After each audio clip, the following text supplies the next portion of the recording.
मेरे साथ सुन ले।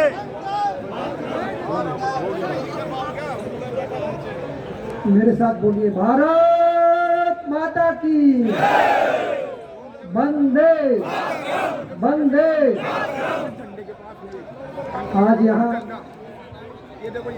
वॉइस ऑफ एक्सलेंस सोसाइटी की ओर से आयोजित इस विशाल धरने में जिन्होंने मुझे बुलाया है, ऐसे राष्ट्रीय संयोजक वीर बहादुर सिंह जी, राजीव बहन जी और हमारी पूरी वॉइस ऑफ एक्सलेंस सोसाइटी की पूरी टीम, और यहाँ देश के विभिन्न हिस्सों से जो एक्स वॉरियर्स हमारे हैं, जो पूर्व सैनिक हैं, उनकी लड़ाई अलग अलग राज्यों में अलग अलग स्तर पर लड़ रहे हैं। बहुत सारी सरकारी संस्थाओं के अंदर, बैंकों के अंदर बहुत सारी एसोसिएशन हैं जो डिस्क्रिमिनेशन के खिलाफ हमारे पूर्व सैनिकों के लिए लड़ाई लड़ रहे हैं। ऐसे उन सबके जो नेता हैं, और यहाँ पर पूरे देश भर से हमारे सभी पूर्व सैनिक भाइयों और बहनों, मैं यहाँ पर आपसे जो बातचीत कर रहा हूँ तो एक सार्जेंट, एक्स सार्जेंट होने के नाते बात कर रहा हूँ। इस बात को आप जान लें। पहले मैं आपसे एक एक्स सर्विसमैन की तरह बात करूँगा, और मैं आपको यहाँ से बता दूँ, मैं भले ही भारत सरकार के किसी बड़े पद पर हूँ या मैं और अन्य पार्टी के पदों पर भी हूँ, लेकिन वो सब बाद में है। मैं सबसे पहले एक्स सर्विसमैन हूँ, पूर्व सैनिक। और यहाँ जब वीर बहादुर सिंह जी ने मुझे कहा तो मेरे साथियों ने कहा कि आप सरकार के खिलाफ धरना है, उसके मंच पर जा रहे हैं, तो मैंने उनको कहा कि भैया, मैं अपने सैनिकों की भावनाओं को समझता हूँ। वो जो कष्ट और जो उनके साथ भेदभाव हो रहा है उसको मैं अच्छी तरह से समझता हूँ। उसको दूर करने के लिए उनके साथ भावनात्मक रूप से मेरा जुड़ाव है, इसलिए मैं उस मंच पर जरूर जाऊँगा। मैं उसका क्या परिणाम है इसकी बात में नहीं करता। मैं साथियों अच्छी तरह से जानता हूँ, क्योंकि मेरे परिचय में बताया कि मैं अकाउंट से आता हूँ, इसलिए वन रैंक वन पेंशन किन लोगों के लिए सोची गई, किन के लिए, उनके विचार, किस विचार के कारण वो आई, हम सब जानते हैं कि वो केवल और केवल जेसीओ जवानों को केंद्रित करके वन रैंक वन पेंशन के बारे में ये विचार आया था। लेकिन जब बेनिफिट लेने की बात आई तो मैंने ORP1 जो देखा तो उसमें मेरे ध्यान में आया कि जो एक्चुअल में जो उसका बेनिफिट है वो जिन लोगों के लिए ये वन रैंक वन पेंशन की स्कीम जिसकी मांग की गई थी, उनकी बजाय जिनके जो उसके एजेंडे में नहीं थे वो सारा बेनिफिट ले गए, और जिनको मिलना चाहिए था उनको नहीं मिला। साथियों, जो पहला धरना था उस समय जब यहाँ जंतर मंतर पर धरना चल रहा था और बहुत लंबा धरना चला, उस समय पहली बार मेरा संपर्क वीर बहादुर सिंह जी से आया। हमारे कुछ एयरफोर्स के एयर वॉरियर्स ने मुझे कहा कि हमारा धरना चल रहा है, आप भी आइए। मैं उस समय भी उस धरने में आया था, और उस समय मैंने पार्टी से बात करके, और मनोहर पर्रिकर डिफेंस मिनिस्टर थे उस समय, रक्षा मंत्री थे मनोहर पर्रिकर जी, तो पहली वॉइस ऑफ एक्स सर्विसमैन की जो जेसीओ जवानों की पहली मीटिंग थी वो मैंने हमारे मनोहर पर्रिकर जी से करवाई थी। उसमें वीर बहादुर जी और उनके राजीव बहन और बाकी सब लोग मेरे साथ गए, और बहुत लंबा उनके साथ डिस्कशन हुआ था। उस समय मनोहर पर्रिकर जी ने हमको एक बात कही थी जिसको सबने मान लिया था।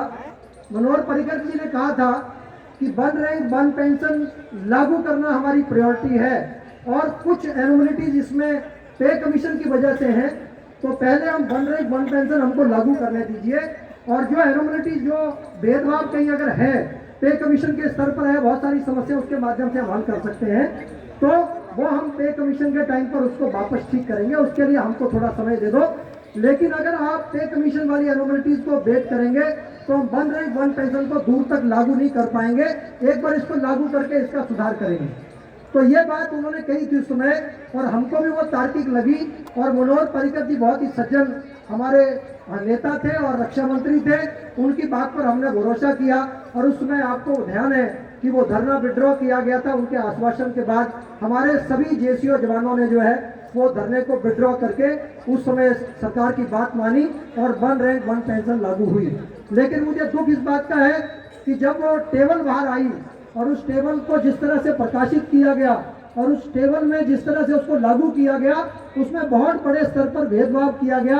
वो अपने आप में दुखद था, क्योंकि उस समय मनोहर पर्रिकर जी ने जो कमिटमेंट करी थी वो पूरा करना चाहते थे। मैं बाद में उनसे मिला, लेकिन बहुत सारी जो दबाव थे उनकी वजह से वो उस समय वो लागू नहीं हो पाए। इस बात पे उन्होंने रिग्रेट भी किया था हमसे, और वो बहुत अच्छे से इसको करना चाहते थे, लेकिन बाद में वो डिफेंस मिनिस्टर नहीं हुए। मैं यहाँ आपको इसलिए कहना चाहता हूँ कि वन रैंक वन पेंशन की बात हो, चाहे एमएसपी की बात हो, चाहे फैमिली पेंशन की बात हो, चाहे डिसेबिलिटी पेंशन की बात हो, ये सारी चीज़ें जो हैं जिसका यहाँ पर डिस्कस हुआ, मैं उसकी टेक्निकलिटीज़ में नहीं जाऊँगा, क्योंकि वीर बहादुर सिंह ने आपको पूरे डिटेल में उसकी टेक्निकलिटीज़ के बारे में बताया किस किस प्रकार भेदभाव हुआ। और मुझे ऐसा लगता है कि जब जेसीओ जवानों को देने की बात आती है तो जो लोग उस समय देने के लिए जो अधिकारी बैठते हैं वो इस मानसिकता के साथ बैठते हैं कि जेसीओ जवानों का जितना काट सकते हो उसको काट लो। उनका माइंडसेट काटने का रहता है, इसलिए ये भेदभाव ज़्यादा हो रहा है। तो ये मानसिकता है, और इस मानसिकता के साथ चीज़ों को चलाया जा रहा है। उसको बदलने के लिए हमको प्रयास करने की जरूरत है। मैं देख रहा था किस प्रकार एक चपरासी जो है सिविलियन रिटायर होता है तो उसको जो है प्राइवेट वार्ड में और वो बेड मिलता है, जबकि हमारे हवलदार तक जो है उनको जो है एक जनरल वार्ड मिलता है। ये देश की सीमा पर लड़ने वाले, जिसके कारण देश के करोड़ों लोग शांति से रात की नींद सोते हैं, दिन का चैन लेते हैं, अपना व्यवसाय पूरे जोश के साथ करते हैं, बिना डर के करते हैं। ये जो सुख शांति और समृद्धि जो देश के अंदर है, इसमें सबसे बड़ा योगदान अगर किसी का है तो जो सीमा पर हमारे फौजी लड़ते हैं उनके साथ है। तो जो अधिकारी इस निर्णय में बैठते हैं, मेरा उनसे आग्रह, और मैंने आग्रह किया भी है, 3.5 घंटा हमारी मीटिंग चली, उसमें हमने उनसे आग्रह भी किया कि अपनी सोच को बदलिए, और ये जवान जो है यही देश की ताकत है, इनके कारण ये देश सुरक्षित है। तो जब इनके बारे में निर्णय लें, दिल को और दिमाग को बड़ा कीजिए और तब निर्णय लीजिए। ये हमने प्रयास किया। साथियों, सबसे बड़ी समस्या ये थी कि देश के अंदर इस बात को कोई समझने को तैयार नहीं था। आज से अगर हम 4, 5, 6 साल पहले की बात करें, जब पहली बार मनोहर पर्रिकर जी से हमारा मिलना हुआ और उसके बाद श्रीपद नायक जी से मिलना हुआ जो स्टेट मिनिस्टर थे, तब हमने ये महसूस किया कि उनको चीज़ों की जानकारी बहुत डिटेल में थी नहीं, वो इस बात को जानते नहीं थे, और उनको जो फीडबैक देने वाले लोग थे वो जेसीओ जवान नहीं थे, और जो लोग उनको फीडबैक देते थे वो उनको अंधेरे में रखते थे। ये बात हमारी समझ में उनसे बात करते समय आ गई। और आज मुझे इस बात की खुशी है कि लगातार लगभग पिछले 1-1.5 साल से वीर बहादुर जी और उनकी पूरी टीम के साथ मिलकर हमने प्रयास किया, और अंत में रक्षा मंत्री जी के साथ हमारे साथ जो है ये लोग गए, और हमने कहा कि नहीं, पूरे देश, वो कह रहे थे कि कुछ 4-5 लोगों को बुला लो, मैंने कहा नहीं, पूरे देश से प्रतिनिधि आएगा, और लगभग शायद 18 राज्यों से जो है हमारे प्रतिनिधि उस मीटिंग में आए थे, और सबने अपनी अपनी बात को डिटेल में रखा, और रक्षा मंत्री जी ने बहुत शांत मन से उसको सुना। और उनको पहली बार जब मैं साधुवाद देना चाहता हूँ वीर बहादुर जी और राजीव बहन को, कि जो टेबल वो ग्राफिक बना के लाए थे, वो वैसे डिटेल में हम समझा रहे थे तो अधिकारियों को और हमारे नेताओं को समझ में नहीं आ रहा था, लेकिन जो एक ग्राफिक बनाकर जो टेबल लाए थे उसको देखते ही उन्होंने, उनके चेहरे के इंप्रेशन देखने लायक थे, उन्होंने महसूस कर लिया कि देखिए कितना बड़ा भेदभाव हुआ है, क्योंकि वो डंडे ऊंचे और नीचे साफ साफ दिख रहे थे। और मेरे ख्याल में शायद एक रैंक तो ऐसा था जिसको कुछ मिला ही नहीं था उसमें, वो टेबल मैंने देखी थी,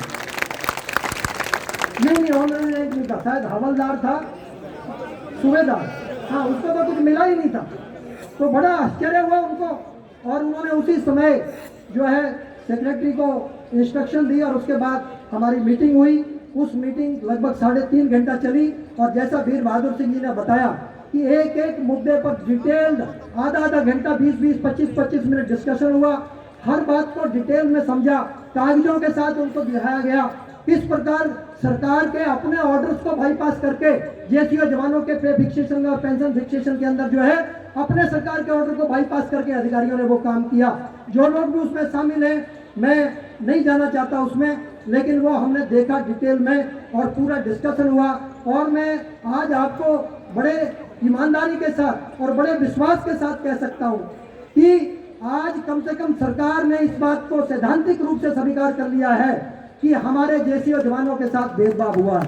इस बात को आज सरकार स्वीकार करने लगी है। लेकिन ये लड़ाई बहुत बड़ी है साथियों।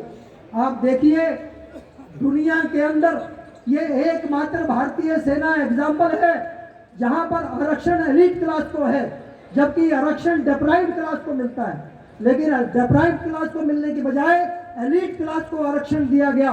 इससे बड़ा धोखा हमारे देश के सैनिकों के साथ क्या हो सकता है?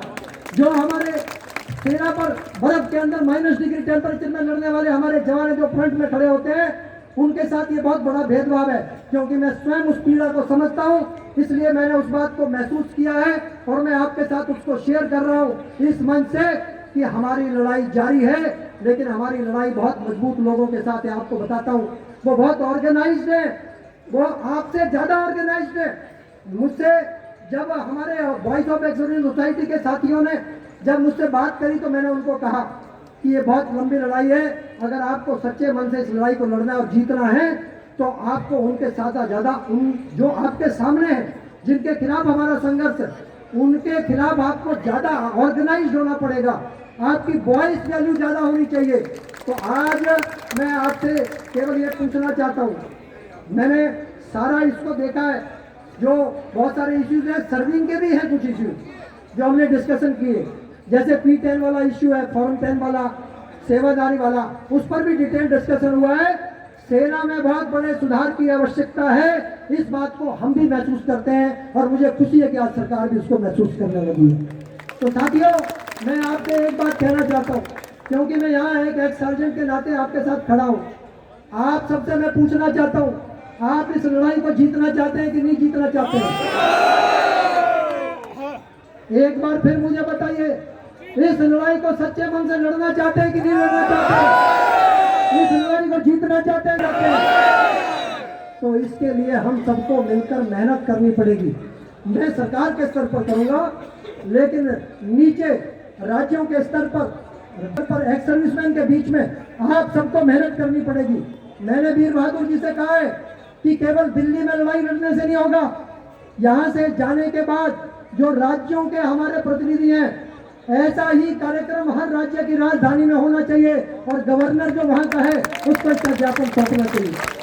देश की सरकार को यह मैसेज चारों तरफ से आना चाहिए कि एक्स सर्विसमैन के साथ जो भेदभाव हुआ है उसको दूर करने की आवश्यकता है और उसमें पूरे देश के जो जेसीओ जवान हैं उनको साथ में लेने की जरूरत है।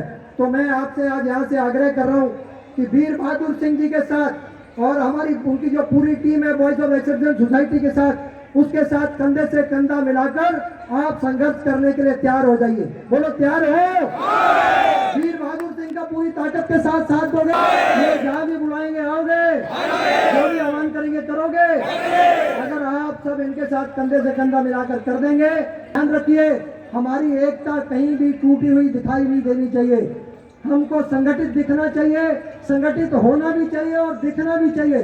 तो मैं आज इतना ही आग्रह करते हुए कि मैं पूरी ताकत से आपके लिए संघर्ष करूंगा और जहां भी सरकार के साथ मध्यस्थता करने की बात होगी, अगर प्रधानमंत्री कार्यालय तक जाने की बात होगी, उन तक पहुंचने की बात होगी, तो हम सब मिलकर उसको वहां तक भी आपकी आवाज को लेकर जाएंगे। और सरकार पॉजिटिव है, मुझे पूरा भरोसा है अगर हम मजबूती के साथ इस लड़ाई को लड़ेंगे तो निश्चित तौर पर जो भेदभाव हो रहा है हमारे सैनिकों के साथ उसको हम दूर करने में सफल होंगे। इसी विश्वास भरोसे के साथ मैं अपनी बात को समाप्त करता हूं। और क्योंकि ये संघर्ष का मामला है तो मेरे साथ संघर्ष का नारा लगाइए, क्योंकि सबसे बड़ा जो संघर्ष का नारा है वो आपको लगाना पड़ेगा। बोलो मेरे साथ, जयकारा वीर बजरंगी, जयकारा वीर बजरंगी। पूर्व सैनिक एकता, पूर्व सैनिक एकता, पूर्व सैनिक एकता। और एक बार जोरदार तालियां वीर बहादुर उनकी टीम के लिए बजा दो और मेरे साथ एक नारा लगा दो। लेकिन इस ये जो नारा लगेगा उसकी आवाज दूर तक जानी चाहिए, कानों के पर्दे हिलने चाहिए। वीर बहादुर सिंह, वीर बहादुर आगे बढ़ो, वीर बहादुर आगे बढ़ो। जय हिंद। घोषणा पहले कर चुके हैं। अपना ख्याल रखिएगा, हमारे मंच पे आ गए, अपना कहीं पद न उधर जाओ और चिट्ठी आ जाए कि भाई साहब आज को पद मुक्ति किया जाता है। हेलो हेलो, मैं अशोक जी का बहुत बहुत धन्यवाद करता हूँ। उन्होंने अपने विचार बड़े अच्छे ढंग से रखे। मैं आप सबसे वॉइस ऑफ एक्सेप्टेंस सोसाइटी के बारे में थोड़ी सी दो बातें बताना चाहता हूँ। हमारी जो वॉइस ऑफ